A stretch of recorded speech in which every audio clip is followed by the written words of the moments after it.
Good morning students, welcome to our YouTube channel let's discuss. तो आज हम करेंगे 10th क्लास की वर्कशीट नंबर 51 जो कि है इंग्लिश की। और जैसे कि आप देख सकते हो यहाँ पे 10th क्लास, तो यहाँ पे आप अपना नाम लिखिएगा स्टूडेंट और यहाँ पर टीचर का नाम। तो जैसे कि आप देख सकते हैं ये 7 नवंबर की है। टॉपिक है हमारा आज का फेस योर फियर्स, अपने फियर्स को फेस करना। तो टास्क 1 है हमारा, have you felt scared in any of the situations given below, write a yes और no against each of them. तो ये आपको सिचुएशंस दी हुई हैं नीचे 1 से 8 तक। तो आपको सिर्फ येस और नो लिखना है कि इन सिचुएशंस में आपको कभी डर लगा है तो येस लिखना है, अगर नहीं लगा तो नो लिखना है। तो फर्स्ट है हमारा बीइंग अलोन एट होम, घर रहने में आपको डर लगता है अकेले, तो no. Facing an exam, yes. Exam होता है तो क्या आपको डर लगता है? Yes. Walking on a lonely street at night, yes. किसी सुनसान जगह जो गली है, स्ट्रीट है, उसमें आपको रात को डर लगता है, यस। थंडर लाइटनिंग स्टॉर्म्स, आंधी तूफान बिजली से आपको डर लगता है, no. Having lost your way in a new city, आप किसी नई जगह, नई सिटी में हो और आपको फिर वहाँ गुम हो जाओ तो आपको डर लगता है, yes. Public speaking being on stage, या आपने देखा होगा आप क्लासरूम में हैं और आपको ब्लैक बोर्ड पे बुलाया जाए, या पब्लिक स्पीकिंग असेंबली वगैरह में आपने कभी कुछ बोला हो या बोलने को कहा गया हो तो क्या आपको डर लगता है? स्टेज पे डांस परफॉर्मेंस हो गया या कुछ भी हो गया तो डर लगता है। तो हाँ है तो यस लिखिए, नो है तो नो, तो यस।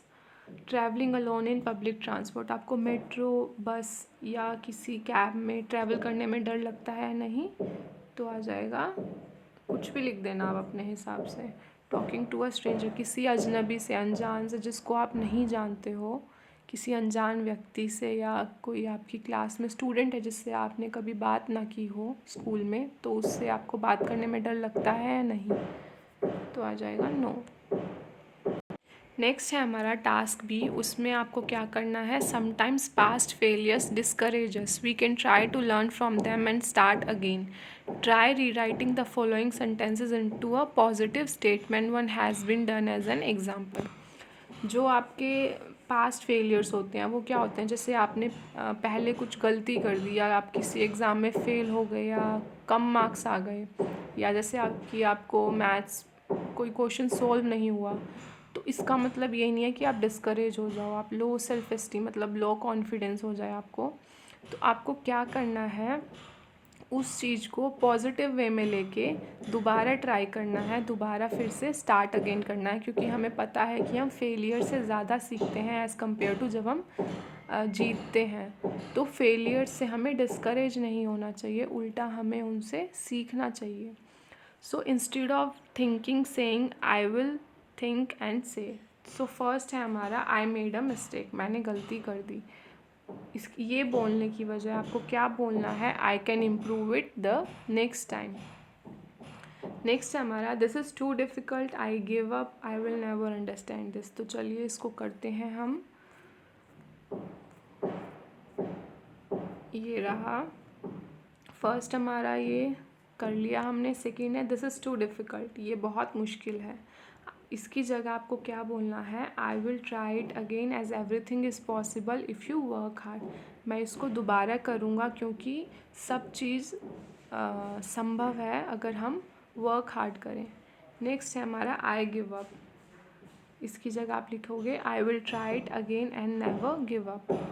नेक्स्ट है हमारा, I will never understand this, मुझे ये कभी समझ नहीं आएगा। इसकी जगह आप क्या बोलोगे, I will try to understand it again, मैं ये दोबारा समझने की कोशिश करूँगा या करूँगी।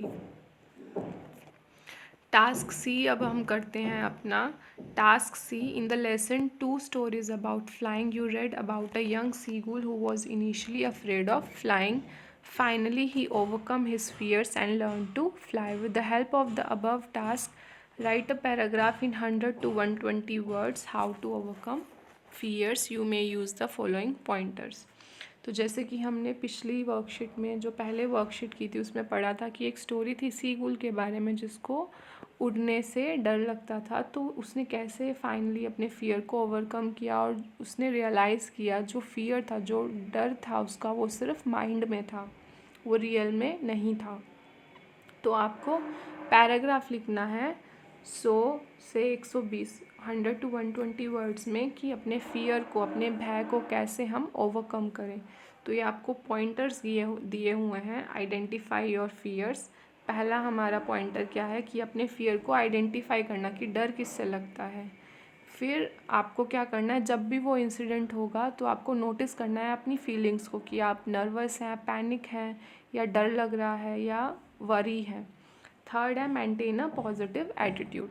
ये वाली चीज़ हमेशा काम आती है कि ऑप्टिमिस्टिक रहना, मतलब हमेशा पॉजिटिव एटीट्यूड रखना कि तुम्हें मतलब कुछ भी हो लाइफ में, कैसी भी सिचुएशन हो, हमेशा पॉजिटिव एटीट्यूड रखना। बेशक कि हम उसमें सक्सेसफुल ना हो या हम वो चीज़ ठीक से ना हो पाए, बट एक इंटरनली हमेशा पॉजिटिव एटीट्यूड रखना कि हो जाएगा या कर लेंगे।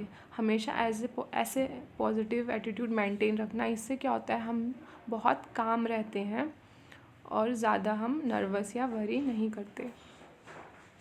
नेक्स्ट है हमारा prepare well for the event. Maintain positive attitude रखने के साथ साथ आपको प्रिपेयर भी करना होता है। ये नहीं कि सिर्फ पॉजिटिव एटीट्यूड सबसे इम्पॉर्टेंट है, हमें पता है, बट उसके साथ साथ आपको प्रिपेयर भी होना होता है, मतलब वर्क हार्ड करना होता है। जैसे एग्ज़ाम है तो पॉजिटिव एटीट्यूड तो रखो ही कि अच्छा होगा, उसके साथ साथ आपको तैयारी भी करनी है और वर्क हार्ड करना है, हार्ड वर्क करना है। Seek help. अगर आपको किसी प्रॉब्लम में या किसी सिचुएशन में आप प्रॉब्लम फेस कर रहे हैं, मैथ्स में या इंग्लिश में, तो आपको अपने मेंटर्स की हेल्प लेनी चाहिए, जो आपके एल्डर्स हैं उनकी हेल्प लेनी चाहिए। Notice your feeling after the incident. और जैसे कि अगर आपको एग्ज़ाम्स में डर लगता है या किसी से बात करने में डर लगता है या पब्लिक स्पीकिंग स्टेज पे जाने में डर लगता है, तो आपको क्या करना है, ये सब फॉलो करके आपको फिर नोटिस करना है कि अब आप कैसे, मतलब जब वो ख़त्म हो गई, जब आप वो कर चुके हैं चीज़, तो आपको कैसे लग रहा है, कॉन्फिडेंट लग रहा है, रिलैक्स्ड लग रहा है, सेटिस्फाइड लग रहा है, आपको ये देखना है। और फिर visualize success and ignore negative thoughts and talk. आपको विजुअलाइज करनी है सक्सेस को कि आपकी डेफिनेशन क्या है सक्सेस की। आपने ये टास्क कर लिया, आपके लिए वही सक्सेस है। आपको वो विजुअलाइज करना है कि मैं ये कर लूँगी या कर लूँगा। और जो नेगेटिव थॉट्स हैं हमारे, उनको इग्नोर करना है। इग्नोर, अगर वो आ भी रहे हैं तो उसको पॉजिटिव में कन्वर्ट करना है। तो चलिए इसको हम करते हैं। फर्स्ट हम कर लेते हैं पहले टास्क ए का।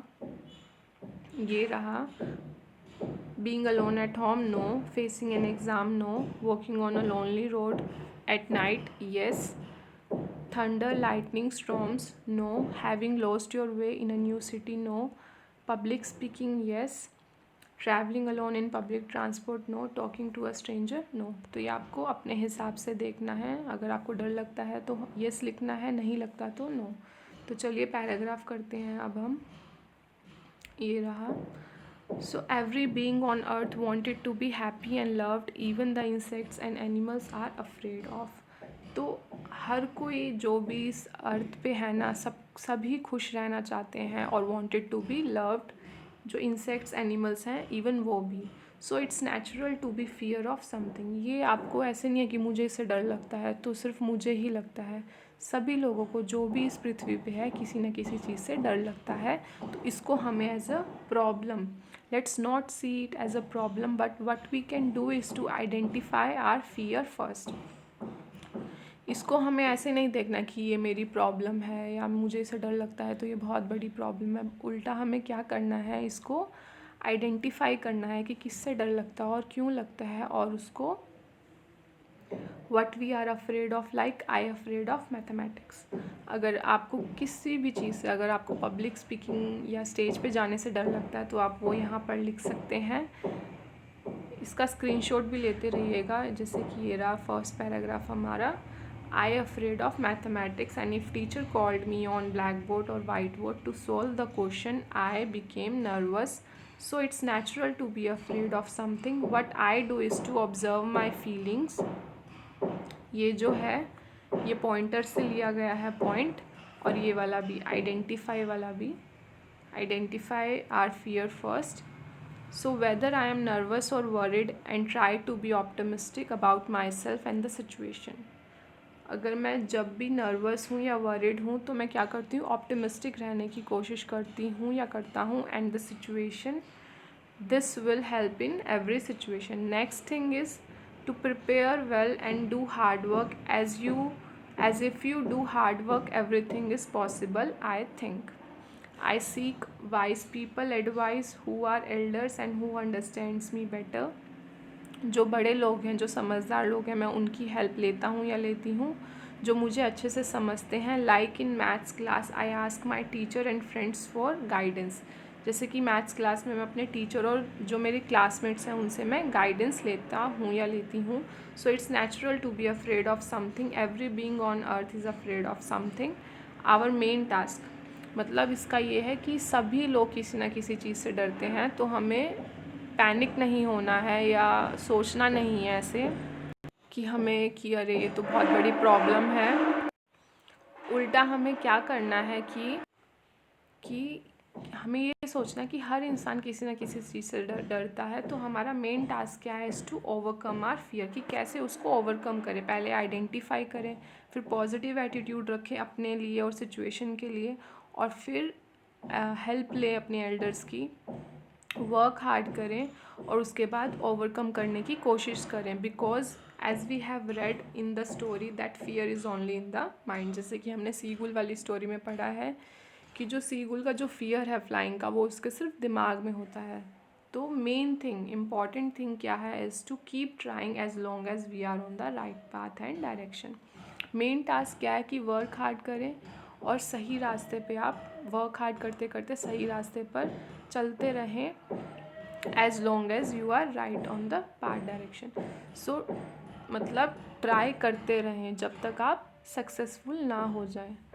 तो ये आपकी वर्कशीट कंप्लीट हो गई है 51.